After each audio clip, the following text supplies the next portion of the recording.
The JFF will be teaming with the football's world governing body, FIFA, to lend support to Jamaicans impacted by Hurricane Melissa.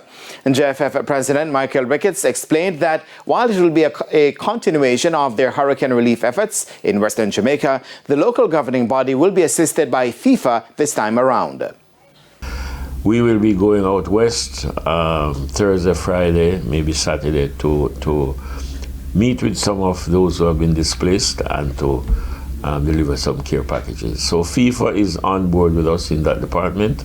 So there are two sets of FIFA representatives that will be here over the weekend. One to help us to organize the relief supplies that FIFA has actually sent to us, and the other to inspect facilities for World Cup 2031.